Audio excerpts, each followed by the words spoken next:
నెల్లూరు నగరంలోని పురమందిరంలో 60వ శ్రీ త్యాగరాజ స్మరణోత్సవాల కార్యక్రమాన్ని భిక్షాటనాపూర్వక శ్రీ త్యాగరాజ స్మరణోత్సవ సభను నిర్వహించారు. ఈ కార్యక్రమంలో భాగంగా 21 శుక్రవారం ఉదయం 9 గంటల నుండి 12 గంటల వరకు హరికథ ద్రౌపది స్వయంవరం భవానీభాయ్ భాగవతాని చేత కార్యక్రమాన్ని నిర్వహించారు. 11 గంటలకు 9వ తేదీన ప్రారంభమైన ఈ కార్యక్రమం 26వ తేదీతో ముగింపు జరుగుతుందని, ఈ సందర్భంగా కార్యక్రమ నిర్వాహకులు డాక్టర్ యనమండ్ర నాగదేవి ప్రసాద్ పాత్రికేయ సమావేశంలో మాట్లాడారు.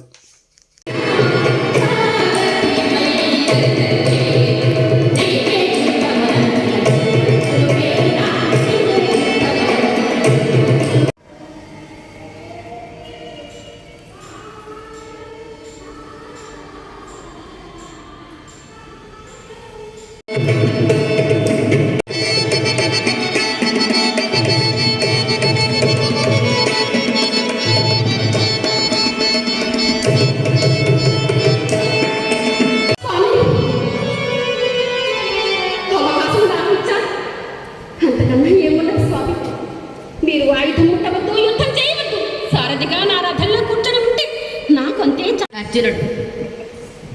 దుర్యోధన, మరి నీ అభిప్రాయం చెప్పవయ్యా. 10,000 మంది యాదవ వీరులు.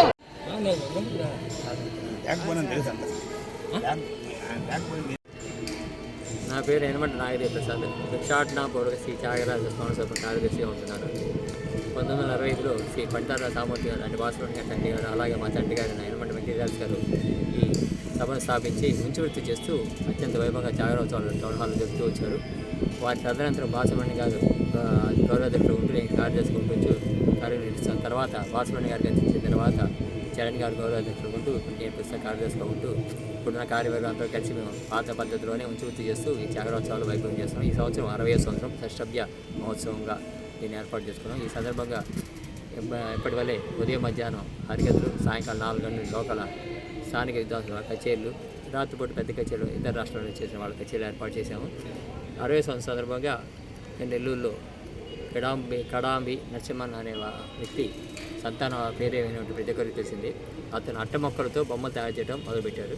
ఈ సందర్భంగా ఎవరు ఎప్పుడో అనుకోకుండా అడిగిన సందర్భంగా అతను త్యాగరాజ సంవత్సరం కలిసి వచ్చింది.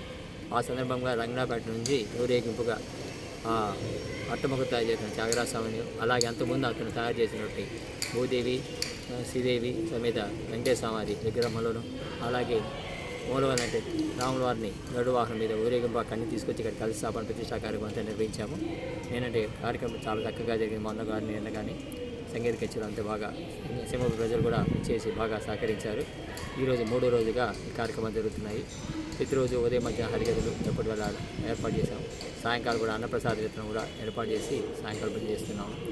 ఈ సంవత్సరం ప్రత్యేకంగా ఎందుకు ఉదయం పూట కళ్యాణం చేసేవారు, కానీ ఈసారి 26వ తేదీ సాయంకాలము సీతారామ కళ్యాణము, అలాగే శివపార్వతి కళ్యాణం ఒకే వేదిక మీద కళ్యాణం జరిపించి మధ్యలో త్యాగరాజ వారికి 60 సంవత్సరాలుగా ఆయనకి పుష్పాభిషేకం కూడా చేసి సంకల్పించాము. కాబట్టి ప్రతి ఒక్కరు కూడా పై కళ్యాణంలో పాల్గొని స్వామివారిని దర్శించి ప్రతి ఒక్కరు త్యాగం వీళ్ళంతవరకు సంకల్పం కూడా చెప్పించి ఏర్పాటు చేస్తున్నాం. కాబట్టి అందరూ కూడా పాల్గొని సంప్రదాయ దుస్తులు ఇచ్చేస్తే ఇంకా చాలా సంతోషంగా ఉంటుంది. కాబట్టి ప్రతి ఒక్కరు కూడా సంప్రదాయ దుస్తులు ఇచ్చేసేసి పై కళ్యాణంలో సంకల్పం చేపించుకొని లోక కళ్యాణార్థం అందరూ కూడా బాగుండాలా, దాంట్లో మనం ఉండాలి విధంగా ఈ సభ నిర్వహిస్తున్నారు. కాబట్టి అందరూ కూడా ఇచ్చేసి పై కార్యక్రమాలు చేపట్టేయవలసిందిగా కోరుతున్నాను.